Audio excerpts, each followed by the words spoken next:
The heavy oak door swung inward silently, revealing an office bathed in the crisp morning light filtering through tall windows.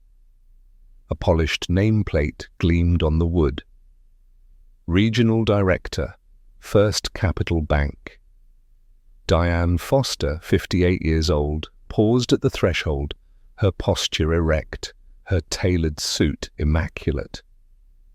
Inside, Jason Miller stood waiting, shifting his weight from one foot to the other, his usual air of youthful confidence noticeably absent. He was expecting his new boss, the executive transferred in after the recent, somewhat surprising acquisition. He straightened his tie, a practiced smile forming on his lips. Then his eyes focused on the woman stepping fully into the room. The smile froze, faltering like a faulty neon sign. Recognition dawned, slow and horrifying, washing the color from his face. 18 months. It had been 18 months since he had sat across from this very woman in his own, smaller office downstairs. Diane met his gaze, her expression calm, unreadable. In her hand, she held a slim folder. His performance review. Jason swallowed hard, the sound loud in the sudden stillness. The woman he had dismissed, the woman he had so casually labeled a bad investment, was now standing in the office that held authority over his entire future. The air crackled with unspoken history, with words flung carelessly long ago now returning with the force of a tidal wave. 18 months earlier, the world had looked very different for Diane Foster. After 3 decades climbing the corporate ladder in finance, building a reputation for sharp analysis and client loyalty, her position had evaporated in a sudden wave of corporate restructuring. Redundancy, the word felt clinical, impersonal, failing utterly to capture the seismic shift it caused in her life. But Diane was not one to wallow. Disappointment was a familiar acquaintance, not a permanent resident. Instead of polishing her resume and diving back into the often unforgiving job market for executives of a certain age, she saw an opportunity, a chance to finally pursue a dream she had nurtured for years, a financial consulting firm specifically designed to empower women navigating their midlife finances. She envisioned a place built on trust and understanding, a counterpoint to the often condescending or dismissive attitude women her age encountered in traditional financial institutions. She knew the market was there.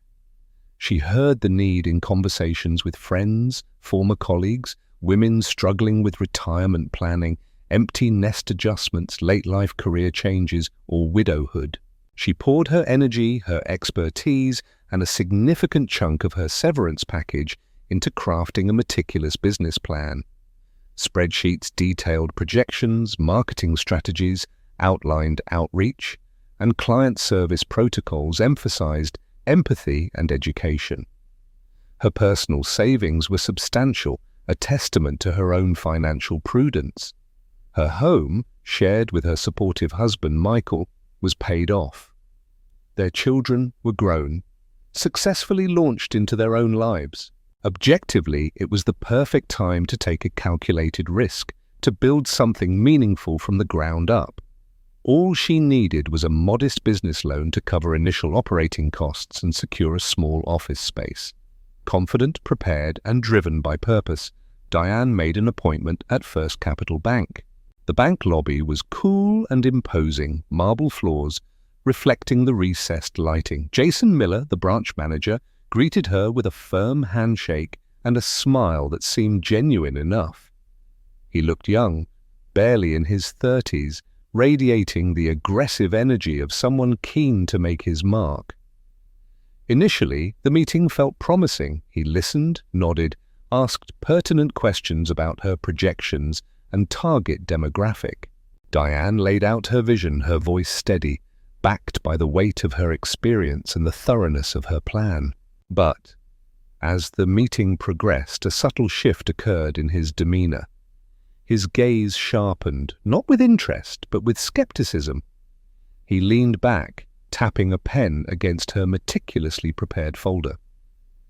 "It is an interesting concept, Mrs. Foster," he began, the formality feeling suddenly cool. "However, the startup costs seem ambitious, and the projected return timeline is rather long." Diane gently countered, pointing to her market research, the documented need, her own track record in financial management. "The projections are conservative, Mr. Miller. The need is real, and my experience mitigates much of the typical startup risk." He glanced at her resume again, then back at her face. A flicker of something unreadable crossed his features. He sighed, a sound of put-upon patience. "Look, the analysis shows this as a high-risk venture. The bank's parameters are quite strict." He pushed the folder back across the desk. "I am afraid we will not be able to approve this loan." Disappointment washed over Diane, sharp and cold.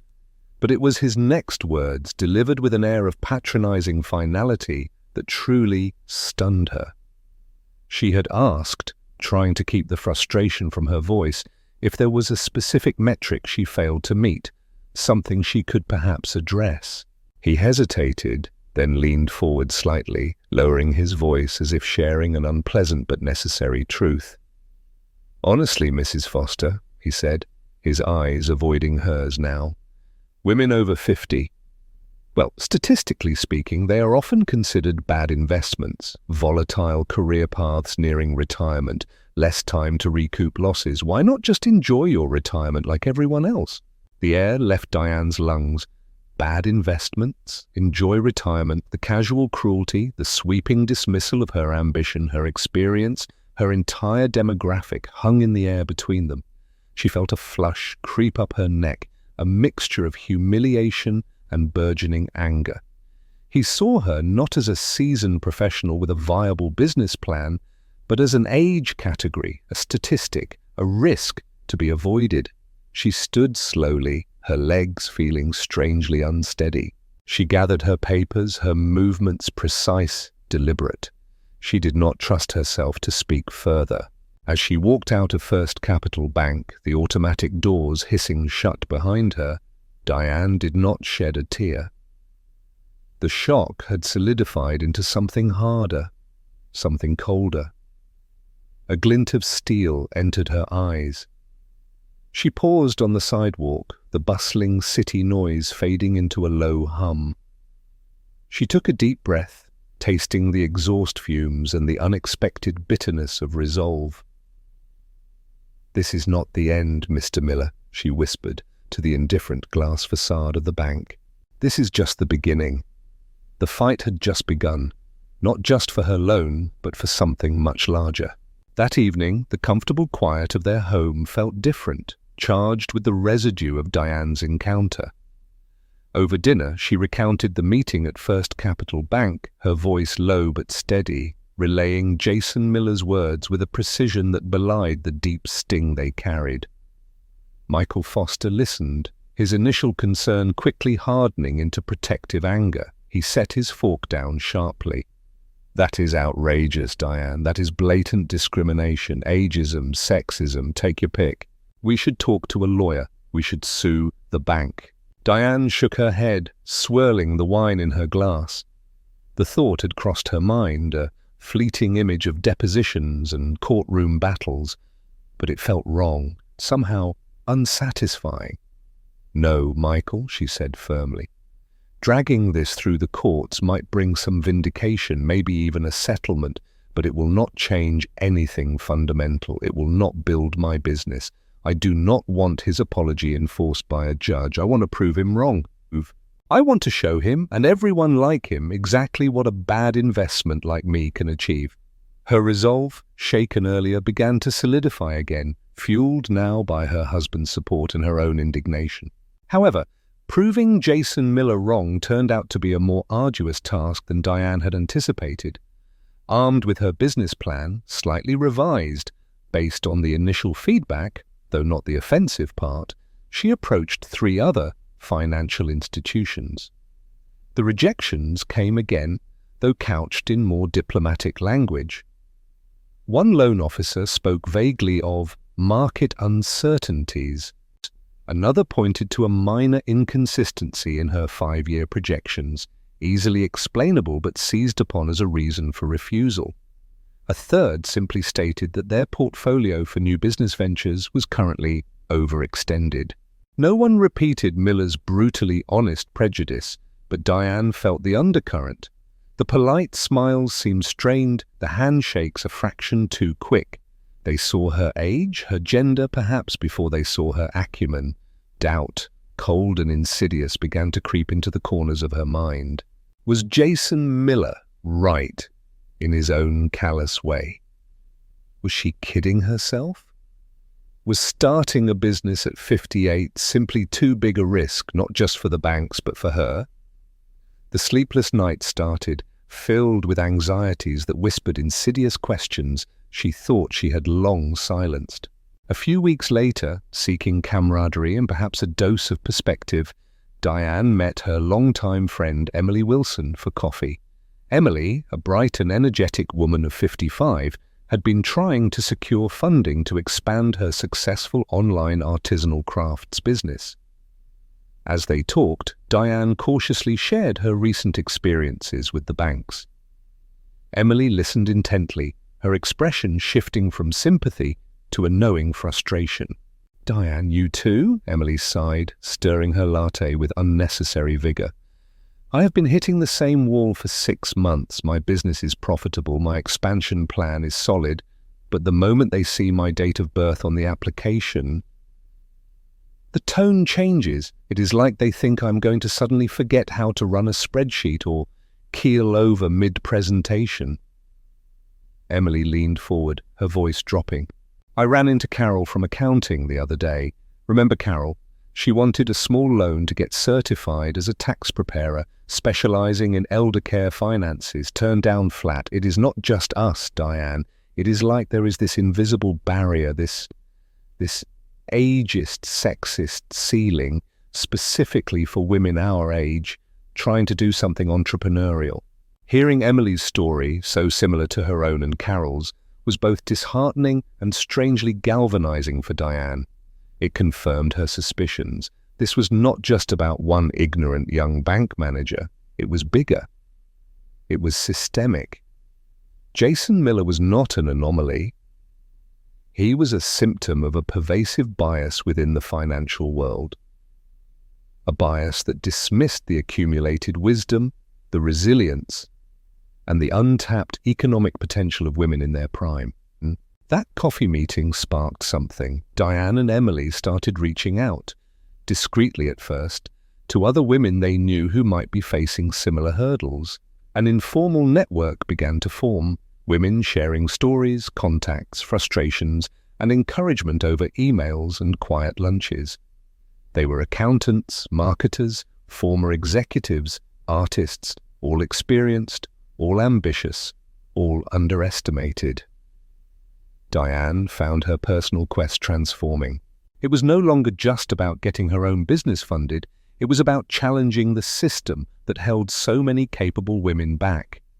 Her resolve hardened. She would find a way, not just for herself, but for all of them. With renewed determination, Diane set her sights on Horizon Bank. They were First Capital's main competitor, known for being slightly more progressive, slightly more innovative. She spent days refining her presentation, adding more robust data on the spending power and financial needs of women over 50, highlighting the market opportunity First Capital and others were foolishly ignoring. She practiced her pitch until it flowed effortlessly, anticipating every possible objection, arming herself with facts and figures that were undeniable. Her appointment was with Margaret Chen, a senior vice president of business development. Margaret was in her early 60s, impeccably dressed with sharp, intelligent eyes that missed nothing. The meeting felt different from the start. Margaret listened intently, asked insightful questions that showed she genuinely understood the financial services industry, and seemed intrigued by Diane's niche market focus. She acknowledged the potential Diane had identified. The conversation was respectful, professional, and for the first time in weeks, Diane felt a flicker of real hope. Margaret concluded the meeting by saying she would review the materials thoroughly with her team and be in touch within the week. Diane thanked her, feeling cautiously optimistic as she gathered her belongings. As she walked towards the elevators, however, the sound of raised voices drifted from Margaret Chen's office, the door left slightly ajar. She couldn't help but pause, her hand hovering over the elevator button. Margaret, are you seriously considering this? It was a man's voice, sharp with impatience. Another high-risk, niche market venture, especially one focused on that demographic. The numbers just do not support it in the short term. We need safer bets right now. Margaret's reply was lower, but firm. The short term is not the only thing we should be focused on, David. There is significant long-term potential here if you actually look beyond the stereotypes. This applicant is highly qualified, and the market she is targeting is underserved. Underserved for a reason, perhaps? The man retorted. Let us not forget the board's focus on immediate profitability. The elevator doors opened with a soft chime. Diane stepped inside, her brief flicker of hope dimming, replaced by a familiar knot of anxiety. Had she just walked out of another polite but ultimately futile meeting? Was even Margaret Chen, a woman in a position of power, facing internal battles against the very biases Diane was trying to overcome? The positive signals in the meeting now warred with the negativity she had just overheard. The uncertainty was maddening. Would Horizon Bank be different, or was it just another branch of the same old boys' club, dressed in slightly fancier suits? She pressed the button for the ground floor, the smooth descent doing nothing to ease the turbulence in her thoughts. It really makes you wonder, does not it, how many capable people, especially women who have reached a certain age, get shut down, not because their ideas lack merit, but because someone else's vision is clouded by prejudice. Have you ever found yourself fighting against assumptions based on your age or gender in your career or personal life? It can be incredibly frustrating and, frankly, disheartening. We would love to hear about your experiences down in the comments. Sharing these stories helps us all realize we are not alone. And if Diane's journey resonates with you, if you believe in second chances and fighting for what is right, please consider giving this video a thumbs up and subscribing to the channel. We have got a lot more of Diane's incredible story to tell. 2 agonizing days passed. 2 days where Diane oscillated between cautious hope and bracing pessimism. Every phone ring made her jump. She tried to focus on refining her marketing materials, networking with the women in her informal support group, anything to keep the gnawing uncertainty at bay. But the memory of the overheard argument in Margaret Chen's office lingered like a stubborn shadow. She replayed the positive aspects of the meeting, then immediately countered them with the man's dismissive tone. By the 3rd morning, she had mentally prepared herself for another polite rejection. So when her phone finally rang, displaying Horizon Bank's main number, her stomach tightened. She took a deep breath and answered, keeping her voice level and professional. It was Margaret Chen's assistant, requesting Diane come into the office that afternoon. Mrs. Chen would like to discuss your proposal further, the assistant said politely. Discuss further. The phrase felt ominous, a corporate euphemism for delivering bad news face to face. Diane agreed, thanked the assistant, and hung up, a wave of resignation washing over her. This was it, another dead end. She almost called Michael to tell him not to expect good news, but decided to wait to see it through with dignity. Later that day, Diane sat once again in the waiting area outside Margaret Chen's office, the plush carpet and abstract art doing little to soothe her nerves. When the door opened, Margaret greeted her not with a sympathetic frown, but with a warm, genuine smile. Diane, thank you for coming in on such short notice. Please sit down. Diane settled into the chair opposite Margaret's desk, bracing herself. Margaret folded her hands, her expression serious but kind. Diane, I have thoroughly reviewed your business plan, your market analysis, and your projections. I have also discussed it at length with my team. Margaret paused, meeting Diane's gaze directly. And I am pleased to inform you that Horizon Bank has decided to approve your business loan. The words hit Diane with the force of a physical shock. Approved? After everything? She blinked, unsure if she'd heard correctly. Approved? She echoed, a tentative smile breaking through her guarded expression. Yes, approved, Margaret confirmed, her own smile widening. Your plan is sound, your experience is undeniable, and frankly, the market you have identified is one we have foolishly overlooked for too long. Then Margaret leaned forward slightly, her tone shifting. But Diane, that is not the only reason I asked you here today. Your presentation, and perhaps even more significantly, the resistance I encountered internally after our meeting highlighted something crucial. Diane's curiosity piqued, overriding her relief about the loan. Resistance? Margaret nodded, a wry twist to her lips. Let us just say there are still some traditional perspectives within the bank regarding risk assessment, particularly concerning ventures led by women, especially experienced women, transitioning into entrepreneurship. Your proposal forced a conversation that was long overdue. She paused again, letting the implications sink in.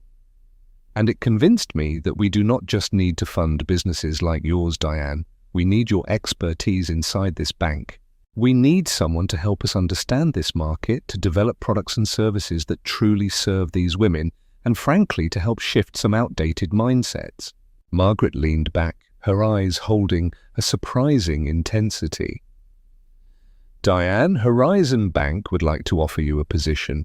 We want you to come aboard as a senior advisor, specializing in financial strategies for women in midlife and beyond.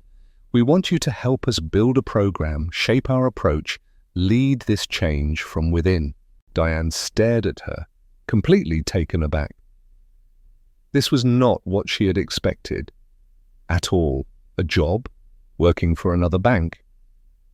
Her dream was her own company, her independence, the freedom to build something according to her own vision. The thought of stepping back into a corporate structure, even a seemingly progressive one, felt like a step backward. Margaret, I am honored, she stammered, trying to gather her thoughts. Truly, but my plan, my passion has been to build my own consulting firm. And you should, Margaret said quickly, anticipating her hesitation. I understand that. This offer is not meant to derail your dream, but perhaps to amplify its impact. What if you could do both? We are prepared to be flexible. Consider a part-time advisory role initially. You can build your business, bring us your real-world insights, and simultaneously help shape policies and programs here that could benefit thousands of women. Think of the scale, Diane. Think of the potential to change the system, not just from the outside, but from the inside out. The proposition hung in the air, audacious and compelling. Diane's mind raced. Her own firm, or the chance to influence a major financial institution? Independence, or systemic change? The conflict churned within her. She thought of Emily, of Carol, of all the women in their network facing similar roadblocks. Running her own business would help her clients directly, yes. But working within Horizon? That could potentially open doors for countless others, changing the very landscape they were all struggling against. She spent the next 2 days in deep consideration, discussing it endlessly with Michael, who, after his initial surprise, saw the incredible potential Margaret was offering. He reminded her of her own words, wanting to prove Jason Miller wrong, wanting to show what women her age could achieve. What better way than this? It was a gamble, juggling 2 demanding roles, navigating corporate politics again, but the potential reward was immense. Finally, after a long, sleepless night weighing the risks and opportunities, Diane made her decision. She called Margaret Chen. Margaret, she said, her voice clear and steady, I accept your offer, both the loan and the advisory position. Let us change things."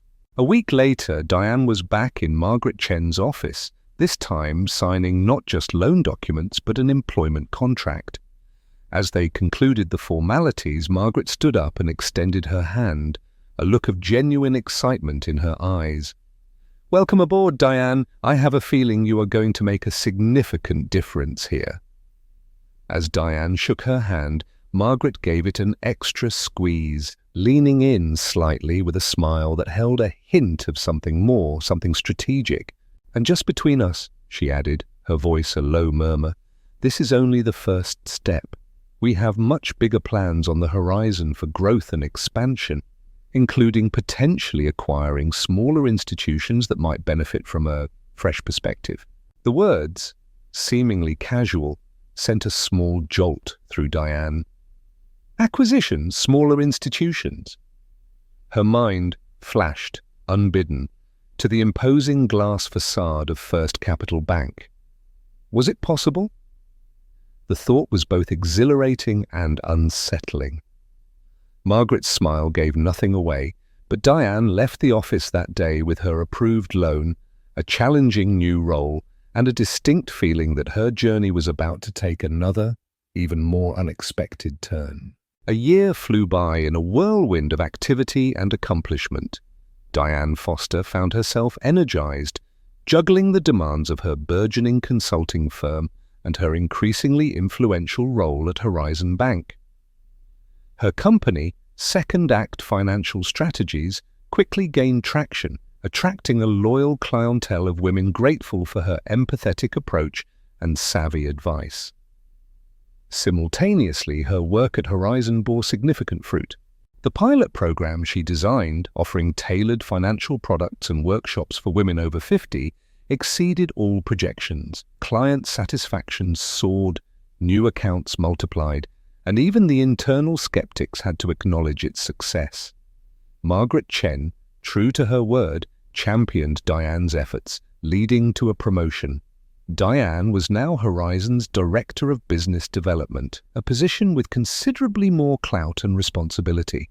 Life felt full, purposeful, challenging in the best possible way. Then came the news that sent shockwaves through the financial community and Diane's own carefully balanced world. Horizon Bank was finalizing negotiations to acquire First Capital Bank. The acquisition, framed as a strategic move to consolidate market share and expand Horizon's reach, was heralded as a major coup. For Diane, however, the implications were far more personal and deeply unsettling. With the merger, First Capital's branches would fall under Horizon's regional structure. As Director of Business Development for the expanded territory, the current branch managers of First Capital, including Jason Miller, would report directly to her. The irony was staggering, almost surreal. The man who had dismissed her so contemptuously would soon be accountable to her for his performance, his career trajectory, potentially resting in her hands. A complex mix of emotions surged through Diane. There was an undeniable flicker of vindication, a grim satisfaction that fate had orchestrated such a dramatic reversal. The memory of his dismissive words, "bad investments," echoed in her mind, now juxtaposed against the power she would soon wield. The opportunity for payback, for making him feel even a fraction of the humiliation she had endured, was undeniably tempting. Yet alongside this visceral reaction ran a current of deep unease. Was this who she wanted to be, someone who used power for personal retribution? The thought conflicted sharply with the principles she had championed: fairness, opportunity, changing the system for the better. The acquisition news, celebrated by others, plunged Diane into a profound ethical dilemma. The deal closed swiftly. Integration planning began immediately. Diane found herself in long, intense meetings discussing operational alignments, staffing redundancies, and the inevitable synergies that often meant job losses. In one particularly tense leadership meeting focused on the future structure of the retail banking division, a slide appeared on the screen outlining proposed cuts to First Capital's mid-management tier. A consolidation target of 30% was suggested to eliminate overlapping roles, and listed clearly among the names flagged for potential redundancy was Jason Miller. The senior vice president leading the discussion glanced towards Diane. "Diane, you will be overseeing this region. We will rely heavily on your assessment of the existing First Capital managers. Obviously, Miller's branch performance has been adequate, but given the need for streamlining..." He let the sentence hang, the implication clear. The decision, ultimately, would rest heavily on her recommendation. The room felt suddenly very quiet. Diane could feel several pairs of eyes on her, some curious, others perhaps remembering whispers of her history with First Capital. Sarah Jenkins, a pragmatic colleague who had become a supportive friend within Horizon, caught Diane's eye and gave a tiny, almost imperceptible nod, a gesture that seemed to say, "Here is your chance." Later, as they packed up, another executive murmured quietly to Diane as he passed, "Perfect opportunity to clean house, Diane. Some of those First Capital guys are dinosaurs." The validation of her vengeful impulse felt seductive, dangerous. That night, sleep eluded Diane. She lay awake, staring at the ceiling, the conflict raging within her. One part of her, the part that still felt the sting of Jason Miller's insult, clamored for retribution. It would be so easy. A quiet word, a neutral-sounding assessment focusing on redundancy, and he would be gone. Justice served, perhaps, but another, stronger voice, the voice that had driven her to build her business and fight for change within Horizon, argued vehemently against it. Using her newfound power to crush someone, even someone who had wronged her, felt like a betrayal of everything she stood for. It would make her no better than him, reducing systemic issues to personal vendettas. She thought about the women she mentored, the principles she espoused in her workshops. What lesson would revenge teach? By dawn, clarity emerged from the turmoil. Revenge was a shallow victory. Real change required something more profound. She showered, dressed, and headed to the office with a new sense of purpose, bypassing her own desk and going straight to the executive suite. She requested an urgent meeting with Robert Thompson, Horizon Bank's chairman, an imposing but generally fair-minded man in his mid-60s who had shown cautious support for her initiatives thus far. Seated across from him, Diane took a steadying breath. "Mr. Thompson," she began, "regarding the integration of First Capital's management, specifically the proposed redundancies," she laid out her alternative vision. Instead of mass layoffs based on perceived overlaps, she proposed a mandatory, comprehensive training program for all managers from both Horizon and the acquired First Capital branches. The program would focus squarely on diversity, inclusion, unconscious bias, and specifically address age and gender prejudice in lending and customer service. "We have an opportunity here," she argued, her voice gaining strength, "not just to streamline, but to transform the culture. We can retrain, re-educate, and build a stronger, fairer bank for everyone. People like Jason Miller, perhaps they need guidance, not dismissal. We can make him and others like him part of the solution, not just part of the problem." She also subtly alluded to the potential legal and reputational risks of layoffs that could be perceived as discriminatory. Robert Thompson listened intently, steepling his fingers, his expression initially skeptical. "That is an unconventional approach, Diane, and costly. Training versus cost-cutting. An investment, Mr. Thompson," Diane countered firmly. "An investment in our people, our culture, and our brand. It sends a powerful message about who we are and what we stand for. It addresses the root cause, not just the symptom. And frankly, I believe it will yield better long-term results than simply trimming headcount and risking the loss of valuable, albeit perhaps misguided, experience." She presented data from her own successful program, emphasizing the positive impact on morale and market perception. Slowly, thoughtfully, Robert Thompson began to nod. He saw the strategic wisdom behind the ethical stance. "All right, Diane," he said finally. "Develop a full proposal. You have my support to explore this path." Relief washed over Diane as she left his office, coupled with the daunting reality of the task ahead. But as she walked back down the corridor, her phone vibrated with an incoming text message from an unknown number. She glanced down. The words on the screen made her blood run cold. "I know what you are planning for First Capital. Jason Miller is my nephew. We will not stand by and let you ruin his career. Tread carefully." Diane stopped dead in the hallway, the anonymous threat hanging heavy in the air. We? Who was we? And how did they already know about a plan she had only just secured approval to develop? Suddenly, the path forward seemed far more perilous. Jason Miller was not just an arrogant branch manager. He had powerful, unseen protectors. Her decision to choose reform over revenge had just placed her in direct opposition to forces she did not yet understand, forces lurking in the shadows of the newly merged bank. The anonymous text message cast a long shadow over the initial days of the merger integration. Diane felt a chill, realizing that her principled stand had immediately painted a target on her back.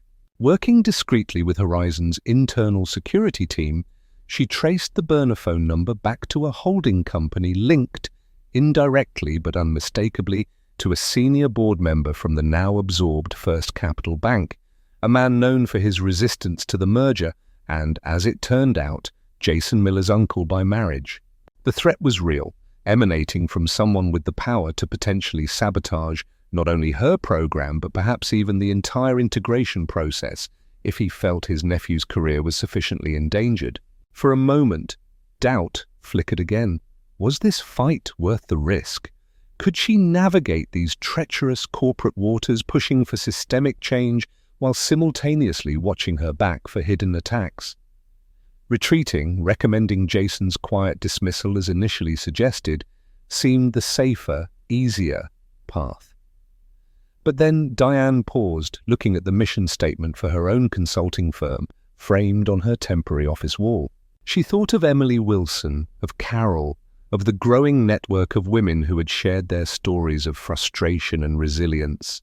She remembered the sting of Jason Miller's words, not just as a personal insult, but as a symbol of the pervasive barriers holding so many back. Her purpose crystallized once more, sharp and clear. This was never just about her, or even just about Jason Miller. It was about creating a system where talent and experience were valued, regardless of age or gender. Fear would not dictate her actions. She would proceed with the training program, face the risks head-on, and trust in the rightness of her cause. The epiphany wasn't loud, but quiet and firm. She had come too far to turn back now. The first official day overseeing the integrated region arrived. Diane walked through the familiar corridors of the former First Capital Bank headquarters, now rebranded with Horizon's logo, towards the office designated as hers, the very same regional director's office she had envisioned occupying in that brief, intense moment 18 months prior. Her first scheduled meeting was with Jason Miller.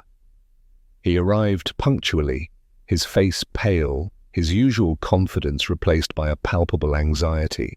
He clutched a portfolio tightly, avoiding her eyes as he sat stiffly in the chair opposite her desk.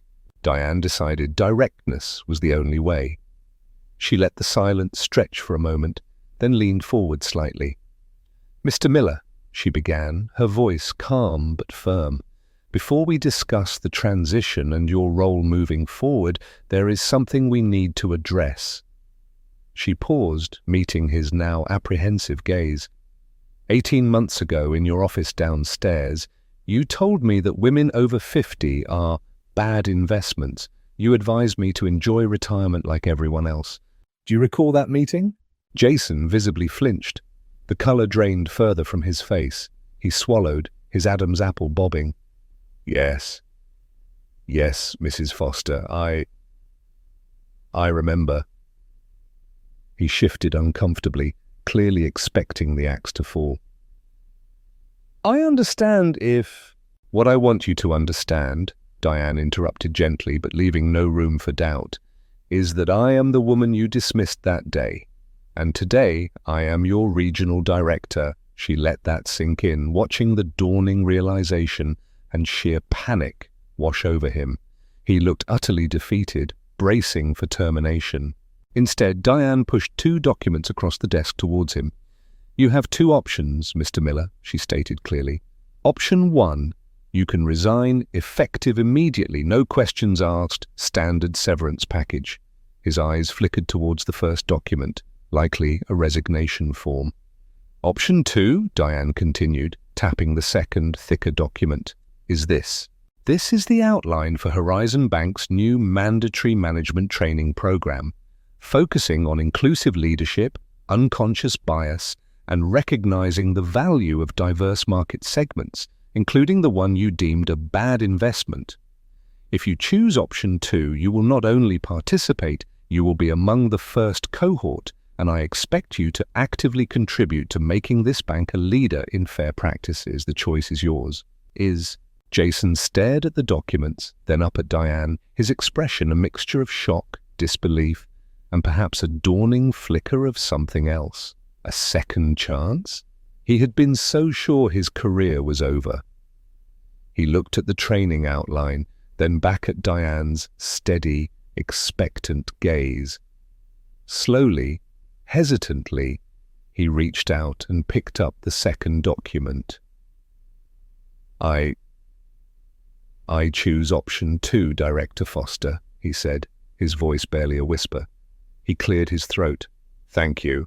Well, and then in a moment of unexpected candor, perhaps brought on by the shock and relief, he added, looking down at his hands, "That day, I think I said what I said, partly because, frankly, seeing someone with your experience starting something new, it was intimidating. It made me feel insecure about my own position, my own expertise. It was wrong and foolish." This micro twist, this admission of fear beneath the arrogance, shifted something subtly in the room, adding a layer of human complexity to the situation. Diane simply nodded, accepting the confession without comment. The real test would be his actions moving forward. 6 months later, the atmosphere within the merged bank was markedly different.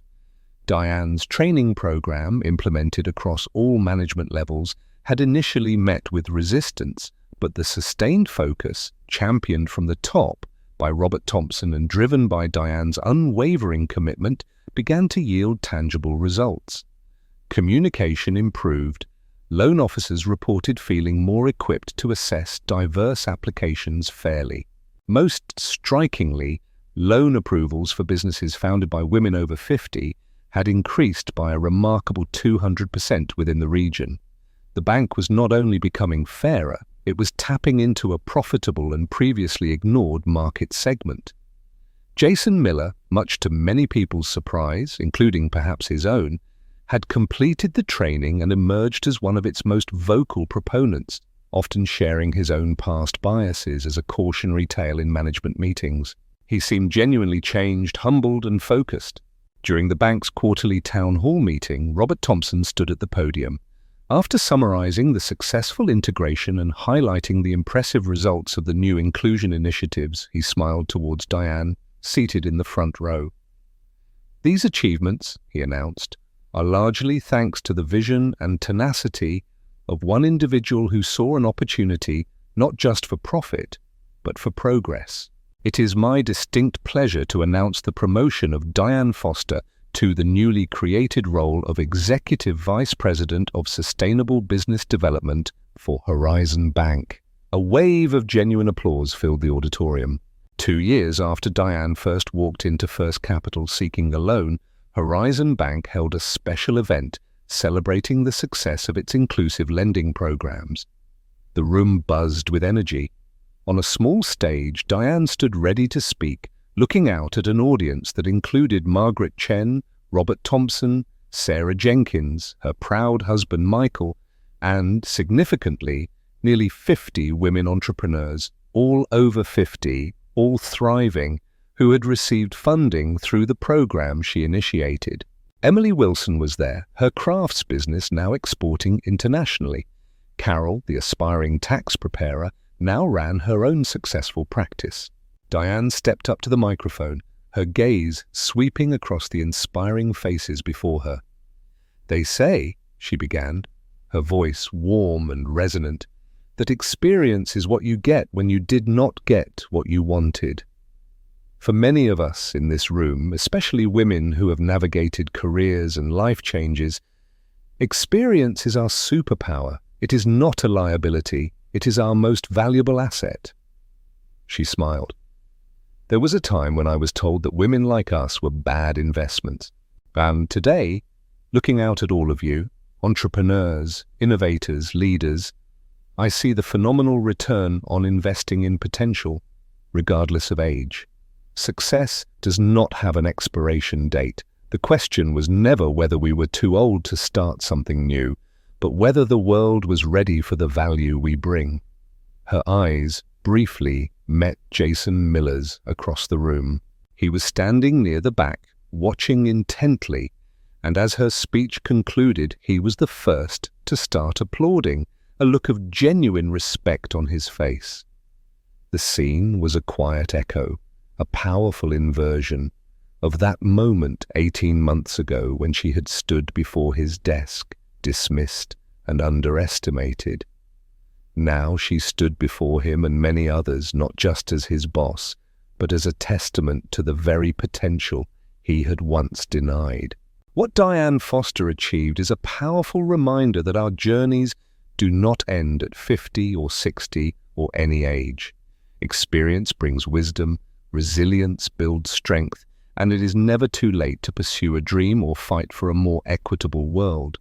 Her story challenges us to look beyond stereotypes and recognize the immense value that experience holds. Thank you so much for joining us today and for listening to Diane's incredible story.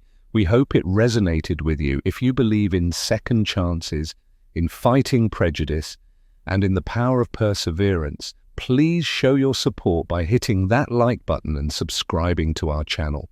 We would be honored to have you as part of our community. And please share your own stories of overcoming obstacles or challenging biases in the comments below. Your experiences inspire us all. Be sure to check out our other videos about remarkable individuals making a difference. We appreciate you spending your time with us more than words can say. Until next time, take care and keep believing in the possibilities.